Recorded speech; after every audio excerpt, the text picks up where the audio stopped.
도쿄를 버리고 다들 서울로 간다고요? 2025년 겨울 도쿄.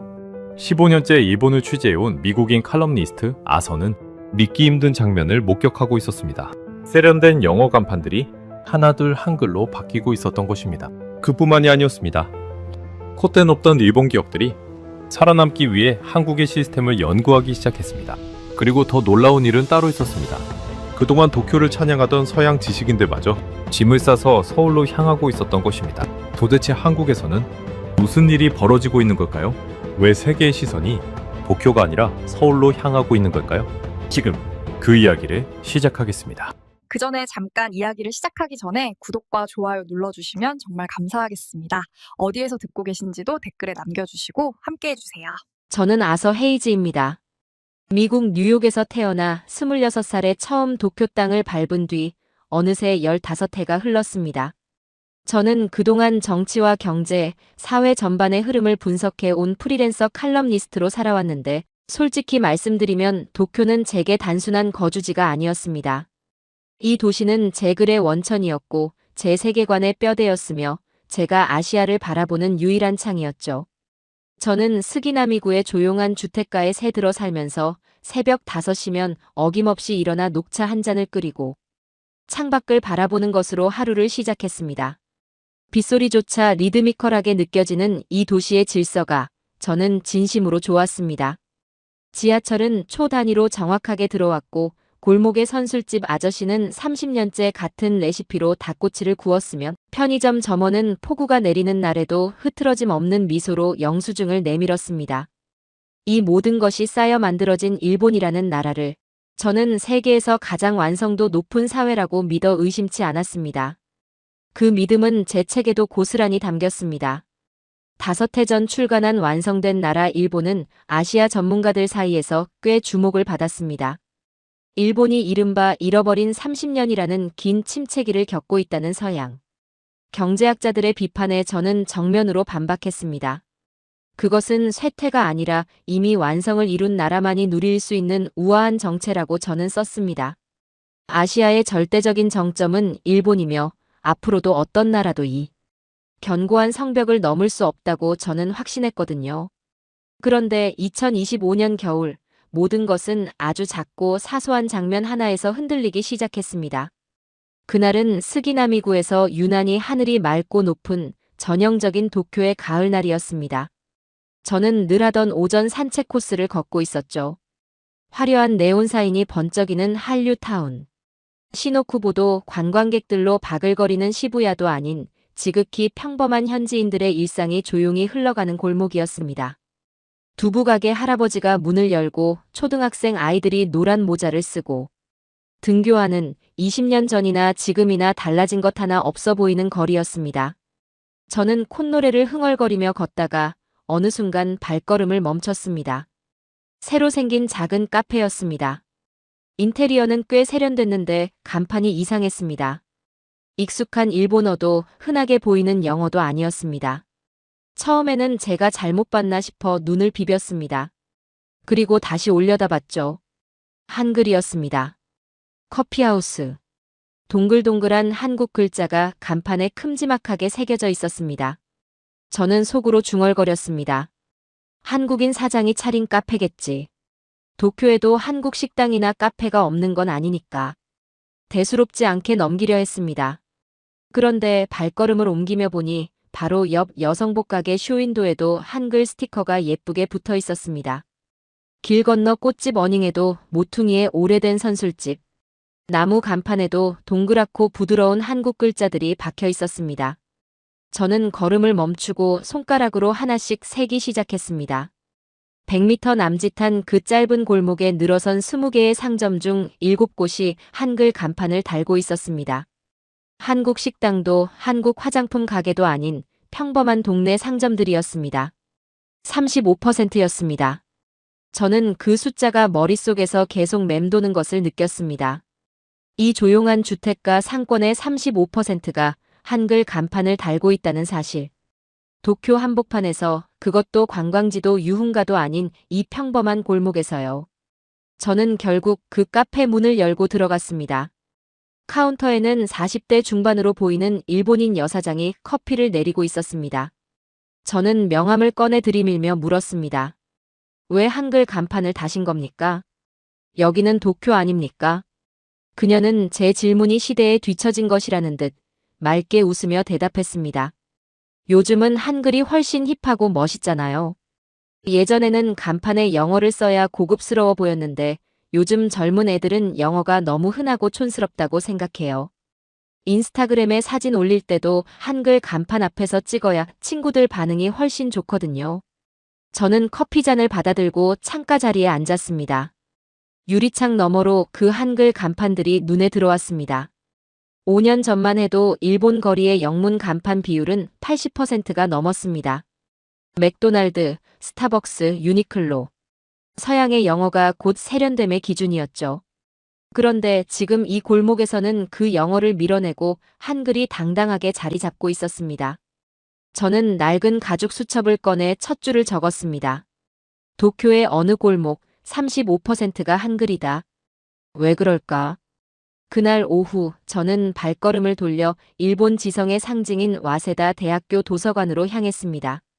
거리의 상인이 아닌 이 나라의 미래를 짊어질 젊은이들은 이 현상을 어떻게 받아들이고 있는지 제 두 눈으로 확인해야 했으니까요. 제일 열람실에 들어선 순간 저는 또 한 번 멈칫했습니다. 수백 명의 대학생들이 노트북을 두드리고 있었는데 그 화면들을 가득 채우고 있는 것이 일본어 한자나 히라가나가 아니라 한글이었습니다. 맨 앞자리에 앉은 법학과 남학생에게 조심스럽게 물었습니다. 왜 한글로 필기하시는 겁니까? 그 학생은 화면에서 눈을 떼지 않은 채 대답했습니다. 속도 때문입니다. 일본어로 민법이라는 단어 하나를 치려면 히라가나를 입력하고 한자 변환 목록을 불러와서 마우스로 골라야 합니다. 한글은 그냥 치면 바로 나옵니다. 30% 이상 빠릅니다. 한번 써보면 돌아갈 수 없어요. 저는 그의 말을 들으며 며칠 전 신문에서 읽었던 통계를 떠올렸습니다. 일본 20대 청년의 67%가 초등학교 수준의 상용한자. 천자조차 손으로 제대로 쓰지 못한다는 문부과학성 조사 결과였습니다. 스마트폰이 모든 것을 변환해주는 디지털 시대에 천년을 이어온 한자. 문화가 젊은 세대에게는 그저 무겁고 거추장스러운 구시대의 유물로 전락해버리고 있는 것이었습니다. 그리고 그 빈자리를 빠르게 채우고 있는 것이 바로 500년 전 세종대왕이 창제한 한글이었습니다. 14개의 자음과 10개의 모음만으로 인간이 낼 수 있는 거의 모든 소리를 즉각적으로 표현해내는 이 문자는 마치 디지털 시대를 500년 전에 예견하고 설계된 것처럼 완벽하게 맞아 들어가고 있었습니다. 그날 저녁 저는 수첩에 두 번째 줄을 적었습니다. 이것은 단순한 한류 유행이 아닐지도 모른다. 그날 이후 저는 일부러 같은 골목을 매일 지나쳤습니다. 처음에는 스스로를 납득시키려 했습니다. 저 간판들은 그냥 트렌디한 인테리어일 뿐이라고, 특별한 의미 없는 장식이라고. 하지만 며칠을 두고 관찰하자 부정할 수 없는 사실 하나가 눈에 들어왔습니다. 한글 간판의 수가 늘어나고 있었습니다. 처음 제가 셌을 때 7곳이었는데 2달 만에 10곳이 되어 있었습니다. 저는 취재 노트를 꺼내 시부야, 하라주쿠, 시모키타자와, 기치조지, 신주쿠 동쪽 골목까지 직접 걸으며 조사했습니다. 번화가만이 아니었습니다. 회사원들이 퇴근 후 들르는 이자카야 골목에도 젊은이들이 모이는 빈티지.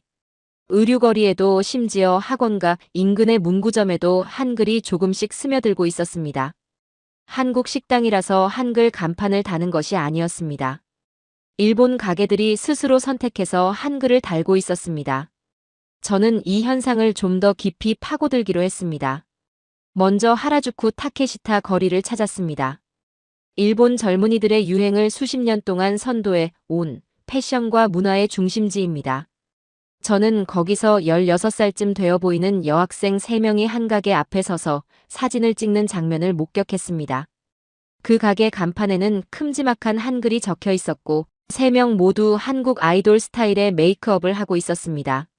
맑고 투명한 피부 표현, 입술 안쪽부터 자연스럽게 물드는 그라데이션 립. 제가 도쿄에서 15해를 살면서 보아온 일본 특유의 강하고 짙은 메이크업과는 완전히 달랐습니다. 저는 조심스럽게 다가가 말을 걸었습니다. 실례합니다만 저 간판 앞에서 사진을 찍는 이유가 있나요? 여학생 중 가장 활달해 보이는 아이가 웃으며 대답했습니다. 한글 간판이 사진에 찍히면 진짜 멋있거든요. K-팝 스타들 사진 분위기 나잖아요. 옆에 있던 아이도 거들었습니다. 영어 간판은 너무 많아서 이제 별로예요. 한글이 훨씬 세련돼 보여요. 저는 그 대화를 수첩에 받아 적으면서 5년 전의 도쿄를 떠올렸습니다. 그때는 영어가 세련됨의 기준이었습니다. 스타벅스의 초록 로고, 유니클로의 알파벳 폰트, 의류 브랜드들의 영문 태그. 서양에서 온 것이 곧 고급스러운 것이었습니다. 그런데 지금 이 16살짜리 일본 여학생들에게는 한글이 그 자리를 대신하고 있었습니다. 며칠 뒤 저는 신주쿠의 대형 편의점 안으로 들어갔습니다. 화장품 코너에서 발걸음이 멈췄습니다. 매장 입구에서 가장 눈에 잘 띄는 선반의 절반 이상을 한국 중소기업들의 마스크팩과 립밤, 선크림이 채우고 있었습니다. 100년이 넘는 세월 동안 일본 여성들의 로망이었던 샤넬과 랑콤의 나라 프랑스마저 2해 전에 일본 화장품 수입국 1위 자리를 한국에 내준 사실이 그제야 실감났습니다.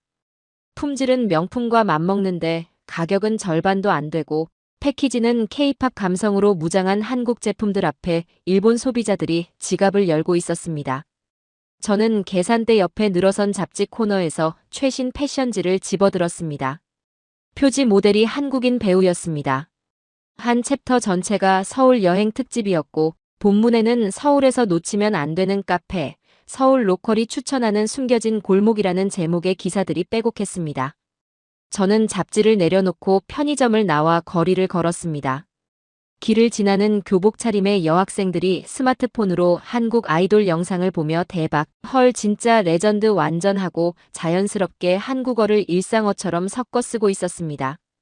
미팅 자리에서 혈액형 대신 16가지 성격. 유형 분류인 MBTI를 묻는 것이 표준이 된 지도 이미 몇 해가 지났다고 했습니다. 이 모든 장면을 지켜보던 저는 그날 밤 오랜 친구이자 영국 출신의 경제 분석가 데이빗에게 전화를 걸었습니다. 데이빗은 저보다 먼저 10년 넘게 도쿄에 살아온 지식인이었습니다. 로폰기의 고급 이탈리안 레스토랑에서 매월 정기 모임을 갖는 서양인 지식인 그룹의 중심 인물이기도 했죠. 그는 항상 이렇게 말해왔습니다. 역시 일본이야. 어딜 가도 이런 세심함과 질서를 찾을 수 없어. 그런데 전화기 너머 데이빗의 목소리는 평소와 달랐습니다. 아서, 나 다음 달에 도쿄 집 정리하고 서울로 이사가. 저는 순간 귀를 의심했습니다. 농담 아니야. 이삿짐 센터 예약도 끝냈어. 와이프도 동의했고. 저는 자리에서 일어섰습니다. 전 세계에서 가장 안전하고 정돈된 도쿄를 헌신짝처럼 버리고 서울로 간다고? 데이빗, 자네 지금 제정신인가? 무슨 이유로 갑자기 서울이야? 잠깐의 침묵 끝에 그가 말했습니다. 직접 보여줄게. 내일 만나자. 다음 날 저녁 로폰기의 이탈리안 레스토랑에서 데이빗은 와인잔을 탁 내려놓고 스마트폰을 꺼냈습니다. 첫 번째로 보여준 건 배달 앱 화면이었습니다. 버튼을 몇 번 누르자 지도 위에서 오토바이 아이콘이 실시간으로 움직이더니 18분 만에 뜨거운 치킨과 떡볶이가 문 앞에 도착하는 장면이 담겨 있었습니다. 쿠팡이츠라는 한국 배달 앱이었습니다. 도쿄에서 우버이츠로 식어 빠진 도시락 하나를 시키려면 1시간의 배달비만 7,400원을 내야 하는 현실과는 너무 달랐습니다. 두 번째는 병원 영수증 사진이었습니다. 데이빗의 아내가 서울에서 이비인후과 진료를 받고 엑스레이에 약까지 처방받은 영수증이었는데 합계 금액이 19,000원이었습니다. 도쿄에서 외국인이 그 정도 진료를 받으면 25만 원은 가볍게 나오는 게 현실입니다. 데이빗은 스마트폰을 테이블에 내려놓고 말했습니다. 아서, 일본이 나빠진 게 아니야. 일본은 그냥 30년 전에 완벽하다는 착각에 빠져서 시계 태엽을 멈춰버린 거야. 그래서 지금도 관공서는 도장과 팩스를 쓰고 편의점 도시락은 차갑고 배달은 1시간이 걸려. 하지만 한국은 달라. 자신들이 완성됐다고 생각하지 않아서 끊임없이 고치고 달리고 있어. 나는 이제 1990년에 멈춰버린 도시를 떠나 2026년을 살아가고 싶어. 저는 그날 밤 집으로 돌아와 서재에 앉았습니다. 책장 한가운데에 꽂힌 완성된 나라 일본의 표지가 눈에 들어왔습니다. 화면을 열고 이튿날 아침 나리타에서 인천으로 가는 비행기 티켓을 예매했습니다. 데이빗이 틀렸다는 것을 직접 취재해서 증명하겠다는 오만한 결심이었습니다. 그러나 그 비행기에 오르는 순간까지도 저는 꿈에도 몰랐습니다. 제 15회의 확신이 단 사흘 만에 산산조각 날 거라는 사실을요.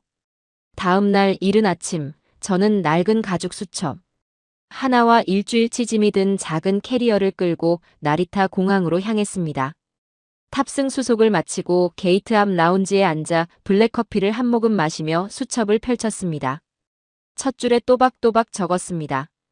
일본의 공항은 세계 최고다. 정갈하고 질서정연하며 완벽하게 통제되어 있다. 한국은 감히 비교 대상조차 될 수 없다. 저는 15해 동안 나리타 공항을 수도 없이 이용해 왔습니다. 시설이 조금 낡은 것은 사실이지만 그것은 오히려 선진국의 여유처럼 보였습니다. 굳이 새 것으로 바꾸지 않아도 되는 이미 충분히 완성된 곳이라는 증거로요. 2시간 반 뒤 비행기가 인천국제공항 활주로에 미끄러지듯 착륙했습니다. 게이트를 빠져나오는 순간 저는 발걸음을 멈추고 천장을 올려다봤습니다. 공기부터 달랐습니다. 나리타 공항 특유의 낡은 카펫 냄새도 답답한 에어컨 냄새도 없었습니다. 거대한 유리 천장을 통해 자연광이 폭포수처럼 쏟아졌고 티끌 하나 없이 투명하게 빛나는 바닥이 끝없이 뻗어 있었습니다. 규모가 압도적이었습니다. 저는 그 순간 나리타 공항 비교 대상조차 될 수 없다고 방금 적은 수첩의 첫 줄이 떠올라 조용히 쓴웃음을 지었습니다. 입국 심사대로 걸어가며 시계를 확인했습니다. 나리타에서는 외국인 라인에서 15분에서 20분은 줄을 서야 하는 것이 당연한 일이었습니다. 그런데 인천공항 입국 심사구역에는 긴 줄 대신 자동 출입국 심사 게이트가 빛나고 있었습니다. 외국인도 등록 없이 바로 이용 가능하다는 안내판이 붙어 있었습니다. 반신반의하며 빈 게이트 앞에 섰습니다. 여권을 스캔대에 올려놓자 화면이 제 얼굴을 인식했습니다. 딩 하는 경쾌한 소리와 함께 투명한 문이 스르륵 열렸습니다. 딱 3초였습니다. 거짓말 하나 보태지 않고 3초였습니다. 저는 멍하니 뒤를 돌아봤습니다. 나리타에서 15분이 걸리는 과정이 3초 만에 끝났습니다. 수암을 찾는 곳으로 에스컬레이터를 타고 내려갔습니다. 어차피 짐이 나오려면 한참 기다려야 한다고 생각했는데 제 캐리어가 이미 컨베이어 벨트 위를 유유히 돌며 저를 기다리고 있었습니다. 승객보다 짐이 먼저 마중을 나와 있는 이 광경. 도쿄에서는 기본 30분은 기다려야 했습니다. 공항철도 매표기 앞에 섰습니다. 인천공항에서 서울역까지 직통열차 요금이 5,000원이었습니다. 저는 화면을 몇 번이나 다시 확인했습니다. 나리타 익스프레스의 편도 요금은 32,000원이고 60분이 걸립니다. 그런데 이곳은 5,000원에 45분이면 서울 도심에 닿는다고요. 입국 심사 3초대 15분. 수화물 즉시 수령대 30분 대기. 공항철도 요금 5,000원대 32,000원. 저는 열차에 올라 자리를 잡았습니다. 앞좌석 등받이에 USB 포트가 박혀 있었고 번거로운 가입 절차 없이 초고속 무료 와이파이가 빵빵하게 터졌습니다. 나리타 익스프레스에서는 와이파이가 유료였고 터널에서는 끊겼습니다. 기차가 한강을 건널 때쯤 저는 화장실에 들어가 보았습니다. 은은한 디퓨저 향기가 났고 온열 기능이 켜진 비데가 설치된 최신식 변기가 있었습니다. 달리는 기차 안에 화장실이었습니다. 저는 자리로 돌아와 수첩을 꺼냈습니다. 첫 줄에 적어둔 문장, 일본의 공항은 세계 최고다 위에 천천히 2줄을 그었습니다. 만년필이 파르르 떨렸습니다. 거짓말을 역사에 기록할 수는 없었으니까요. 서울역에 내려 명동 호텔에 체크인했을 때는 이미 밤 9시가 넘어 있었습니다. 배에서 꼬르륵 소리가 났습니다. 데이빗이 보여줬던 그 앱 쿠팡이츠를 다운로드 받았습니다. 화면이 열리자 수백 개의 식당 목록이 쏟아졌습니다. 도쿄에서는 기껏해야 20개 남짓 뜨던 것과는 차원이 달랐습니다. 저는 분식 카테고리에서 떡볶이와 튀김 세트를 골랐습니다. 가격 8,500원. 결제창에 배달비 0원이라고 찍혀 있었습니다. 도착 예정 20분. 타이머가 돌아가기 시작했습니다. 샤워를 마치고 나왔을 때 스마트폰이 울렸습니다. 정확히 18분이었습니다. 젊은 배달 기사님이 땀을 닦으면서도 환한 미소로 봉지를 건넸습니다. 맛있게 드세요. 포장을 뜯자 김이 모락모락 피어올랐습니다. 떡볶이 국물은 손을 대일 만큼 뜨거웠고 김말이는 한입 베어 물자 바삭하고 경쾌한 소리를 냈습니다. 도쿄에서 이 정도를 우버이츠로 시켰다면 음식값 2,000엔에 배달비 800엔을 더해 25,000원이 넘었을 겁니다. 1시간 넘게 기다려 식어버린 채로요. 저는 도쿄 친구들 단체 채팅방에 사진을 찍어 보냈습니다. 주문 후 18분 만에 호텔방 도착. 배달비 0원. 간 만든 것처럼 뜨겁고 맛있다. 1분도 안 돼 데이빗의 답장이 왔습니다. 거봐, 내가 뭐랬어. 너 일주일 다녀온다고 했지? 장담하는데 너 한 달은 못 돌아올 거다. 저는 빈 떡볶이 그릇 옆에 수첩을 펼쳐 두 번째 문장을 적으려 했습니다. 그래도 일본 편의점 도시락이 훨씬 정교하고 맛있지. 하지만 이번에도 펜 끝이 허공에서 멈췄습니다. 방금 입안을 가득 채운 이 살아 숨쉬는 뜨거운 맛 위로 차갑고 영혼 없는 플라스틱 도시락을 올릴 수는 없었습니다. 서울에 도착한 지 반나절. 저의 15회 확신은 이미 3군데에서 금이 가고 있었습니다. 다음 날 아침 낯선 서울의 호텔에서 눈을 뜨니 목구멍이 모래를 한 움큼 삼킨 것처럼 따갑고 부어올라 있었습니다. 나리타 공항에서 비행기를 타고 오는 내내 에어컨 바람을 맞은 탓에 목감기가 찾아온 것이었습니다. 침을 한번 삼킬 때마다 찌르는 듯한 고통이 밀려왔습니다. 순간 도쿄에서 아팠을 때의 기억이 스쳐 지나갔습니다. 영어를 쓸 줄 아는 의사를 찾는 것이 하늘의 별 따기였고 겨우 진료를 받아도 외국인이라 보험이 적용되지 않아 감기 한 번에 23만 원이 넘는 청구서를 받아들었던 그 아찔한 기억. 저는 덜덜 떨리는 손으로 호텔 프런트에 전화를 걸었습니다. 이 근처에 외국인이 갈 만한 병원이 있을까요? 예약은 며칠이나 기다려야 하죠? 호텔 직원은 너무나 평온하게 대답했습니다. 걸어서 5분 거리에 이비인 후과가 있어요. 예약 없이 바로 가시면 됩니다. 의사 선생님이 영어도 잘하세요. 저는 반신반의하며 코트를 입고 나섰습니다. 명동 골목을 5분쯤 걷자 깔끔한 건물 2층에 이비인후과 간판이 보였습니다. 접수처로 다가가니 간호사가 환한 미소로 여권을 받아 스캔하고 1분 만에 접수를 끝내줬습니다. 도쿄 병원처럼 복잡한 서류에 한자로 이름과 주소를 적어내느라 쩔쩔매지 않아도 됐습니다.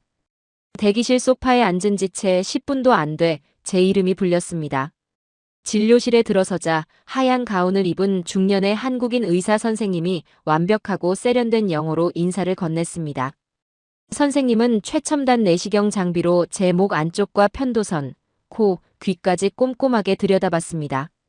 어떤 바이러스성 염증인지, 어떤 음식을 피해야 하는지, 며칠간 어떻게 관리해야 하는지를 도쿄의 어떤 의사보다 다정하고 상세하게 설명해 주셨습니다. 진료를 마치고 수납 데스크에 섰을 때 저는 마음의 준비를 했습니다. 이 최신식 장비에 완벽한 영어 진료까지 받았으니 최소 30만 원은 나오겠구나 싶었습니다. 간호사가 모니터를 두드리더니 말했습니다. 진료비는 15,000원입니다. 저는 귀를 의심하며 되물었습니다. 15만 원이 아니라 15,000원이라고요? 네. 영수증 드릴게요. 1층 약국으로 내려가 처방전을 내밀자 사흘치 약이 정성스럽게 포장되어 나왔습니다. 약값은 4,000원이었습니다. 진료비 15,000원. 약값 4,000원. 도합 19,000원. 도쿄 병원비의 무려 15분의 1이었습니다. 약을 먹으려면 빈속을 채워야 했습니다. 병원 옆 편의점으로 들어갔는데 온장고 안에 김이 서린 도시락들이 진열되어 있었습니다. 저는 4,500원짜리 김치찌개 도시락을 골랐습니다. 직원이 2분간 데워줬습니다. 뚜껑을 열자 뽀얀 김이 모락모락 피어오르며 얼큰한 찌개 냄새가 코끝을 스쳤습니다. 뜨겁고 칼칼한 국물이 식도를 타고 내려가며 으슬으슬하던 몸을 사르르 녹였습니다. 도쿄의 편의점에서는 아무리 전자레인지에 돌려도 밥알이 푸석푸석하고 반찬이 눅눅한 차갑고 영혼 없는 도시락뿐이었습니다. 그런데 이 4,500원짜리 도시락은 진짜 온기가 있었습니다. 오후가 되자 데이빗 부부가 호텔 로비로 저를 데리러 왔습니다. 한국에서 며칠을 미리 보내고 있던 데이빗은 이미 서울의 표정이 익어 있었습니다. 오늘은 진짜 서울 사람들의 저녁을 보여줄게. 한강으로 가자. 우리는 택시를 타고 뚝섬 한강공원으로 향했습니다. 차에서 내리자마자 탁 트인 강줄기와 그 위를 붉게 물들이는 석양이 펼쳐졌습니다. 그런데 풍경보다 저를 더 놀라게 한 것은 사람들의 모습이었습니다. 수많은 가족과 연인, 친구들이 잔디밭에 돗자리를 깔고 앉아 기타를 치며 노래하고 치킨을 뜯으며 맥주를 들이켜고 있었습니다. 도쿄의 우에노 공원이나 신주쿠 교엔이 떠올랐습니다. 일본 공원들은 잔디 출입이 엄격히 금지되어 있거나 지정된 벤치에 앉아 조용히 먹고 가야 합니다. 완벽하게 통제된 질서가 미덕인 곳이었죠. 그런데 이곳 한강변에서 뿜어져 나오는 이 엄청난 활기와 자유로움 앞에서 일본 공원의 고요함은 마치 거대한 무덤처럼 차갑게 느껴졌습니다. 데이빗이 편의점에서 돗자리와 맥주, 양념치킨을 사와서 잔디 한가운데에 자리를 잡았습니다. 자, 마이클. 한 잔 들이켜봐. 이 자유가 느껴져? 저는 치킨을 베어 물고 맥주를 넘기며 주변을 바라봤습니다. 아무도 눈치를 주지 않았고 제복 입은 경비원이 쫓아오지도 않았습니다. 강바람을 맞으며 웃고 떠드는 사람들의 표정이 진짜 행복해 보였습니다. 살아 숨쉬는 진짜 행복이란 정해진 틀에 갇힌 질서가 아니라 이토록 뜨겁게 부대끼며 웃고 떠드는 이 한강의 밤바람 속에 있는 것이었습니다. 그날 밤 호텔로 돌아온 저는 수첩을 펼쳤습니다. 일본의 의료 시스템이 훨씬 더 원칙적이고 체계적이야. 그렇게 적으려다 또 멈췄습니다. 19,000원짜리 기적 같은 진료 영수증과 4,500원짜리 김치찌개의 온기 앞에서 그 문장은 너무 구차한 거짓말이었습니다. 수첩에는 또 한 줄의 취소선이 그어졌습니다. 사흘째 되던 날 점심, 데이빗은 저를 광장시장으로 데려갔습니다. 일본의 스키지 시장이 깔끔하고 정돈된 곳이라면 광장시장은 사람 냄새가 진동하는 곳이야. 시장 골목 입구에 들어서는 순간 지글지글 끓는 기름 냄새와 빈대떡 굽는 냄새가 코를 먼저 반겼습니다. 쭉 뻗은 복도 양쪽으로 수십 년은 된 듯한 노점들이 어깨를 맞대고 늘어서 있었고 저마다 오늘의 재료를 큰 소리로 외치며 손님을 끌고 있었습니다. 도쿄의 스키지가 말끔하게 정비된 박물관 같다면 이곳은 지금 이 순간에도 살아 움직이는 시장 그 자체였습니다. 우리는 할머니 한 분이 혼자 운영하시는 작은 백반집에 자리를 잡았습니다. 메뉴판에는 고등어구이 정식 8,000원이라고 적혀 있었습니다. 주문한 지 5분도 안 됐는데 상이 차려졌습니다. 노릇노릇하게 구워진 큼지막한 고등어 한 마리, 보글보글 끓는 된장찌개, 그리고 10가지가 넘는 밑반찬들이 좁은 테이블을 가득 채웠습니다. 배추김치, 무생채, 시금치나물, 감자조림, 계란찜, 콩자반, 멸치볶음. 수첩에 적힌 가짓수가 11개였습니다. 저는 데이빗에게 조용히 물었습니다. 우리 고등어구이 하나만 시킨 거 맞지? 이 반찬들은 다 따로 돈을 내야 하는 거야?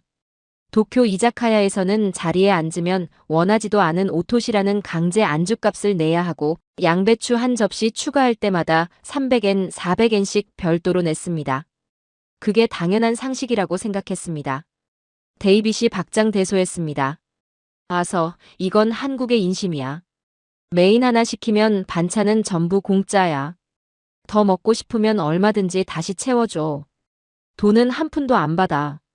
저는 반찬을 하나씩 비워봤습니다. 그리고 조심스럽게 손을 들었습니다. 저기요, 김치 좀 더 주실 수 있을까요? 구분 등의 할머니가 사람 좋은 주름진 미소를 지으시며 빈 접시를 들고 가시더니 아까보다 2배나 수북하게 담아오셨습니다. 아이고, 외국 양반이 매운 것도 잘 먹네. 콩나물도 더 줄 테니까 밥 모자라면 말여. 더 퍼줄란게. 언어는 달랐지만 그 목소리 속에 담긴 맹목적으로 다정한 사랑이 제 가슴을 쥐고 흔들었습니다. 일본 시장 상인들은 언제나 90도로 허리를 굽히며 계산된 미소로 이라샤이마세를 외치지만 단돈 10엔이라도 덜 내거나 더 주는 법이 없습니다. 모든 호의에는 정확한 가격표가 붙어 있습니다. 하지만 이 좁은 백반집에는 8,000원짜리 밥상에 돈으로 환산할 수 없는 뜨거운 온기와 덤이 넘쳐 흘렀습니다. 시장을 나오며 저는 수첩을 꺼내지 않았습니다. 오후에 데이빗이 데려간 곳은 성수동의 한 카페였습니다. 낡고 거대한 신발 공장을 통째로 개조했다는 그 건물은 문을 여는 순간 3층 높이의 탁 트인 층고와 수백 평의 공간으로 저를 압도했습니다. 아메리카노 한 잔이 4,500원이었습니다. 수백 명의 젊은이들이 드넓은 테이블에 노트북을 펼쳐놓고 속도 제한 없는 무료 와이파이로 작업하고 있었습니다. 아무도 눈치를 주지 않았습니다. 도쿄 카페들을 떠올렸습니다. 테이블 서너 개가 전부인 비좁은 공간에서 1시간만 앉아 있어도 주인이 따가운 눈치를 보냅니다. 노트북을 꺼내면 회전율을 핑계로 이동을 요청받기도 합니다. 하지만 이곳 성수동의 젊은이들은 그 거대한 공간을 창의성의 연료로 삼아 자유롭게 에너지를 뿜어냈습니다. 그 공간을 가득 채운 커피 향과 타이핑 소리 속에서 저는 뼈저리게 이해했습니다. 왜 일본 대기업들이 한국의 속도를 배우려 혈안이 되어 있는지, 왜 도쿄의 외국인 엘리트들이 짐을 싸서 서울행 비행기에 오르는지를요. 저녁에는 데이빗의 서울 지인들과 홍대 근처의 삼겹살집에서 만났습니다. 그 자리에는 미국인 개발자, 독일인 투자자, 태국 출신 창업가가 함께 앉아 있었습니다. 서로 처음 만나는 사이였지만 대화는 처음부터 뜨거웠습니다. 미국인 개발자가 말했습니다. 저 실리콘밸리 5해 있었는데 서울로 왔어요. 여기가 지금 더 역동적이에요. 독일인 투자자도 거들었습니다. 유럽에 있다가 동남아 쪽 투자처를 찾다가 결국 서울에 눌러앉게 됐습니다. 인프라, 인력, 속도 다 갖추고 있어요. 저는 소주잔을 들어올리며 그 말들을 조용히 흡수했습니다. 화제는 자연스럽게 도쿄와 서울의 비교로 흘렀습니다. 태국 출신 창업가가 말했습니다. 솔직히 도쿄는 아름다운 도시입니다. 하지만 새로운 무언가를 시작하기에는 너무 딱딱해요. 한국은 실패해도 다시 일어서는 문화가 있어요. 빨리 시도하고 빨리 고칩니다. 저는 그날 밤 수첩에 3번째 줄을 적었습니다. 이 도시로 세계가 모이고 있다. 나흘째 되던 날, 저는 데이빗 없이 혼자 움직이기로 했습니다. 칼럼니스트로서의 본능이었습니다. 친구가 안내하는 서울이 아니라 아무도 알려주지 않는 서울의 맨 얼굴을 보고 싶었습니다. 저는 이른 아침 지하철을 타고 판교 테크노밸리로 향했습니다. 한국정보기술 산업의 심장부라는 곳을 직접 걸어보고 싶었거든요. 지하철 안의 풍경이 도쿄와 달랐습니다. 도쿄 지하철에서는 대부분의 승객이 눈을 감고 있거나 조용히 스마트폰을 들여다봤습니다. 그런데 서울 지하철 안에서는 젊은이들이 이어폰을 꽂은 채 노트북이나 태블릿으로 무언가를 만들고 있었습니다. 코딩을 하는 사람도 있었고 영상 편집을 하는 사람도 있었습니다. 출퇴근 시간조차 작업 시간으로 쓰는 이 습관이 아무렇지 않게 자연스러웠습니다. 판교역에 내려 걸어가다 보니 크고 작은 사무용 건물들이 빼곡했습니다. 건물 로비마다 스타트업과 기술 기업들의 로고가 즐비했습니다. 저는 지인의 소개로 한 중견 소프트웨어 회사 사무실에 방문 허락을 받아두었습니다. 엘리베이터 문이 열리고 사무실 안으로 들어서자 그 공간이 주는 에너지가 일본 회사들과는 근본부터 달랐습니다. 도쿄 회사들의 사무실은 대부분 칸막이로 나뉜 작은 개인 공간들이 정렬되어 있고 위아래 직급이 엄격하게 공간으로 구분되어 있었습니다. 보고 한 줄을 올리는데도 서너 개의 결제 도장이 필요하고 회의를 한번 잡으려면 일주일 전부터 조율을 해야 하는 그 답답한 시스템. 하지만 이곳은 달랐습니다. 팀장급과 사원급이 같은 테이블에 앉아 화이트보드 앞에서 큰 소리로 의견을 주고받고 있었습니다. 아이디어가 나오면 바로 회의가 시작됐고 저녁 무렵에는 프로토타입이 만들어졌습니다. 저는 그 모습을 바라보며 지난달 도쿄에서 취재했던 일본 대기업 회의실을 떠올렸습니다. 임원들이 진지한 얼굴로 바라보던 대형 스크린에 한국 플랫폼 분석. 보고서라는 제목의 발표 자료가 올라와 있었습니다. 모바일 서비스, 플랫폼 전략, 인공지능 기술 협업 사례들이 빼곡히 정리되어 있었죠. 한 임원이 조용히 말했습니다. 요즘 변화가 빠릅니다. 우리는 대응해야 합니다. 수십 년 동안 세계 시장을 지배해 온 일본 제조업의 상징 같은 회사가 한국 스타트업을 연구하고 있었습니다. 점심시간이 되자 회사 직원들이 저를 근처 식당으로 안내했습니다. 30대 초반의 개발자 2명이 함께 걸으며 자연스럽게 이야기를 나눴습니다. 한 명이 말했습니다. 저 지난달에 일본 개발자 컨퍼런스에서 발표했는데요. 거기서 한국 애자일 방식 도입 사례 발표했더니 반응이 엄청났어요. 일본 회사들이 엄청 궁금해했거든요. 다른 한 명이 웃으며 덧붙였습니다. 일본은 완벽하게 만들어서 출시하려고 너무 오래 준비해요. 우리는 일단 내보내고 고쳐요. 그 차이가 커요. 저는 식사를 마치고 도심으로 돌아와 이번에는 을지로 골목으로 향했습니다. 을지로는 을지로 감성이라는 말이 유행할 만큼 최근 젊은이들에게 새롭게 주목받는 거리였습니다. 수십 년 된 철공소와 인쇄소 골목 사이에 세련된 카페와 바가 들어서며 묘한 조화를 이루는 곳이었습니다. 낡음과 세련됨이 충돌하는 것이 아니라 그 두 가지가 함께 어울려 새로운 미학을 만들어내고 있었습니다.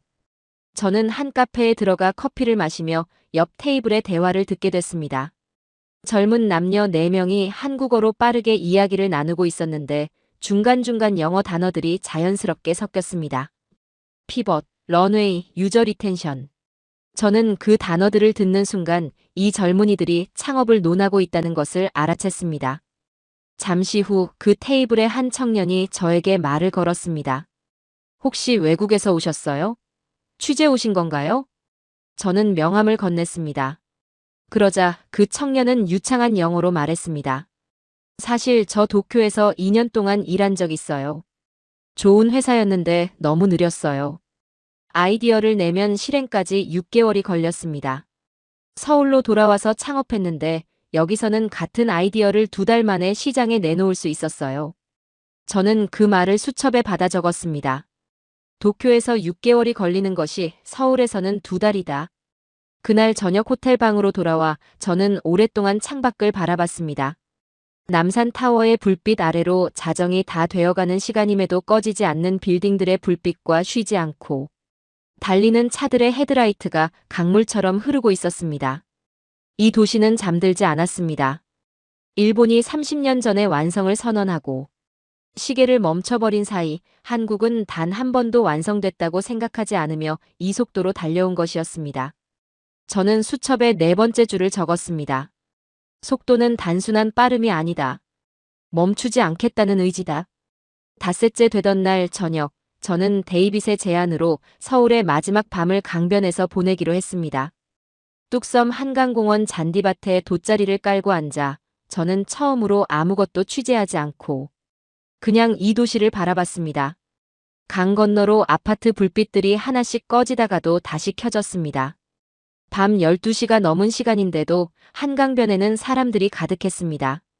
이어폰을 꽂고 달리는 사람, 친구와 누워 별을 보는 사람, 작은 스피커로 음악을 틀고 막걸리를 마시는 할아버지.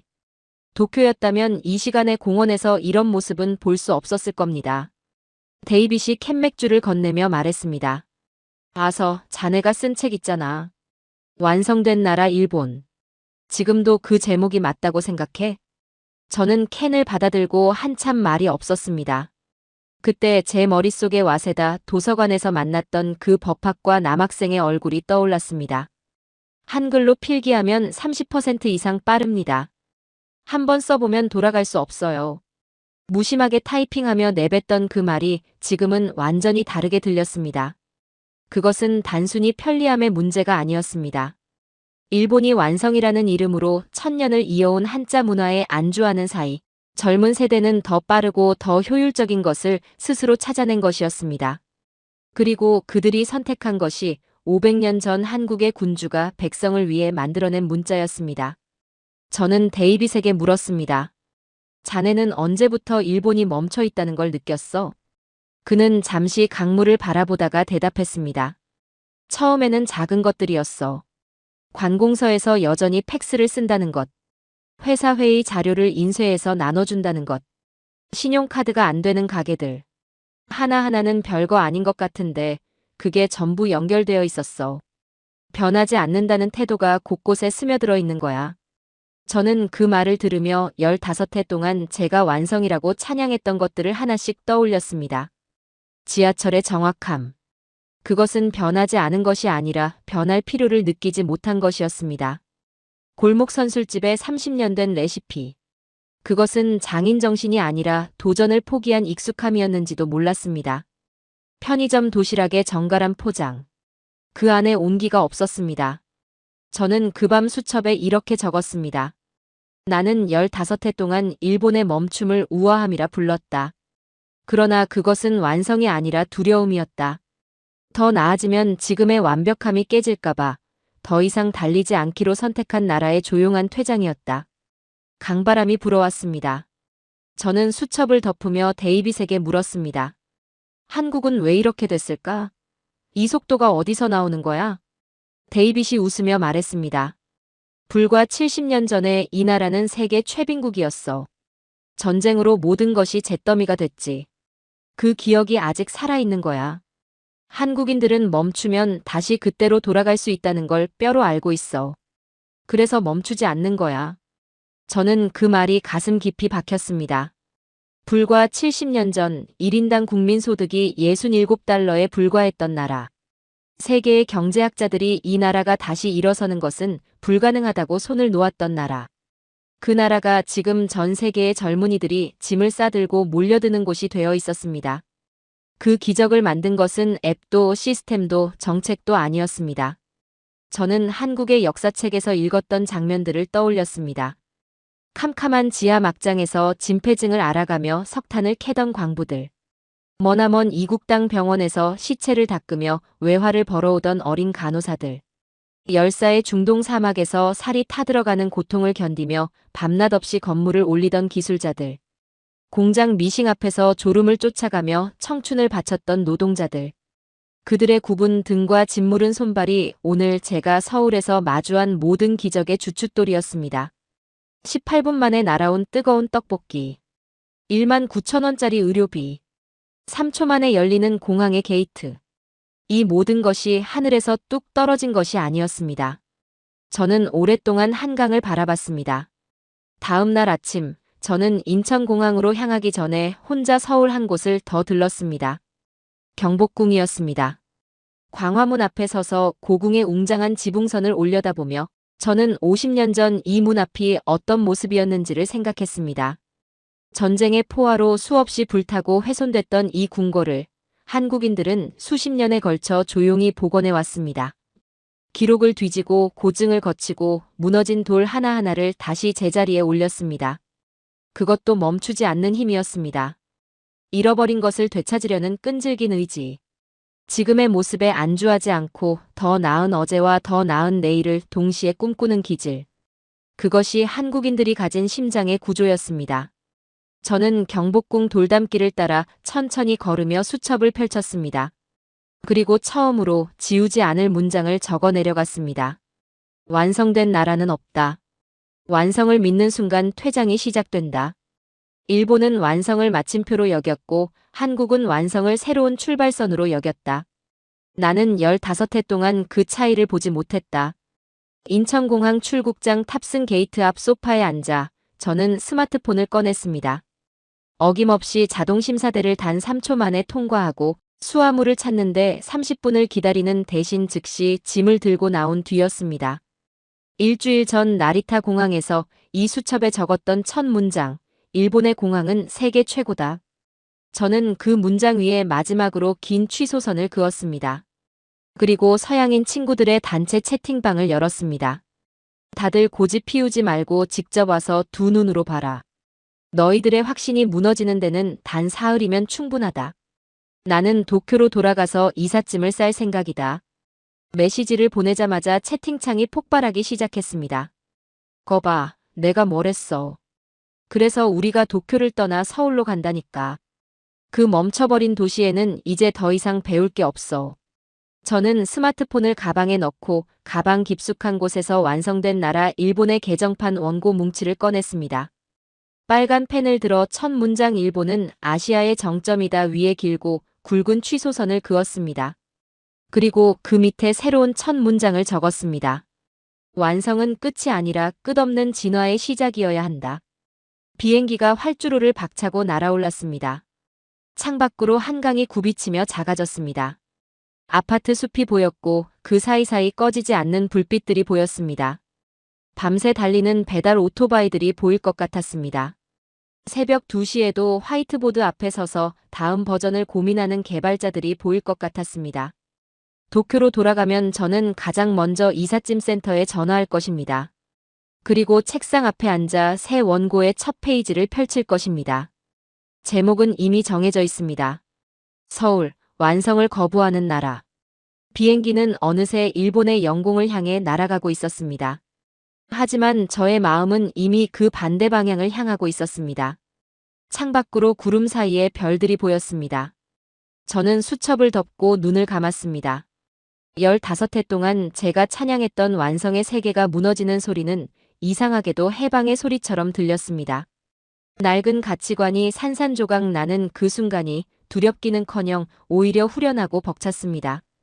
진실을 마주한 사람만이 느낄 수 있는 그 완벽한 해방감이었습니다. 저는 그제야 이해했습니다. 한국이 세계를 놀라게 한 것은 기술이나 속도만이 아니었습니다. 70년 전 잿더미에서 일어서며 새겨진 그 DNA 결코 완성되었다고 자만하지 않겠다는 집요한 벌굴의 심장. 그것이 오늘의 서울을 만든 진짜 이유였습니다. 그리고 그 심장은 지금 이 순간에도 제가 서울 하늘을 떠나고 있는 이 순간에도 멈추지 않고 뛰고 있었습니다.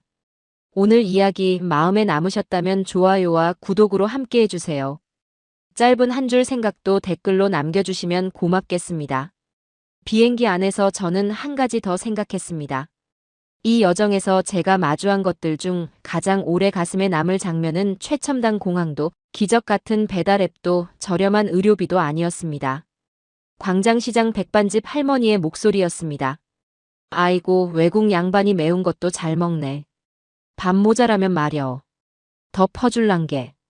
그 8,000원짜리 밥상에 얹어준 공짜 김치 한 접시. 대가를 바라지 않는 그 당연한 마음씨. 한국말로 정이라고 하는 그것이 어떤 첨단 시스템보다도 강하게 저를 무너뜨렸습니다. 일본의 오모테나시, 즉 환대문화는 세계적으로 유명합니다. 하지만 저는 이번에 깨달았습니다. 오모테나시가 정교하게 계산된 서비스라면 한국의 정은 계산 없이 그냥 흘러넘치는 것이었습니다. 서비스와 마음은 다릅니다. 제가 15해 동안 일본에서 경험한 것은 훌륭한 서비스였고 일주일 동안 한국에서 경험한 것은 진짜 마음이었습니다. 잿더미에서 서로의 손을 잡고 일어선 사람들이 가진 온기. 배가 고팠던 기억이 있는 사람들이 남에게 밥을 더 퍼주는 마음. 그것이 한국이라는 나라의 밑바닥에 깔린 심장이었습니다. 저는 수첩을 다시 펼쳐 마지막 줄을 추가했습니다. 한국을 강하게 만든 것은 기술이 아니라 사람이다. 그리고 그 사람들을 만든 것은 다시는 주저앉지 않겠다는 뜨거운 다짐이다. 창밖으로 구름 위에 별들이 보였습니다. 저는 수첩을 덮고 눈을 감았습니다. 도쿄에 착륙하면 저는 곧바로 이삿짐 박스를 꺼낼 것입니다.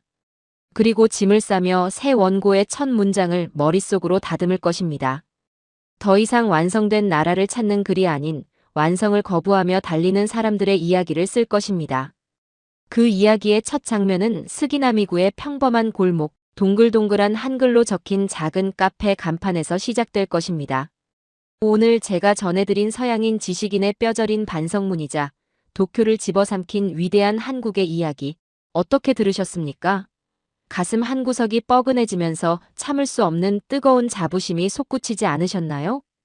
천년을 이어온 자신들의 한자마저 내던지고 한글에 열광하는 일본의 젊은이들, 그리고 과거의 영광에 취해 멈춰버린 열도를 떠나 대한민국으로 몰려드는 전 세계의 엘리트들. 이 모든 통쾌한 역전극은 결코 우연히 만들어낸 기적이 아닙니다.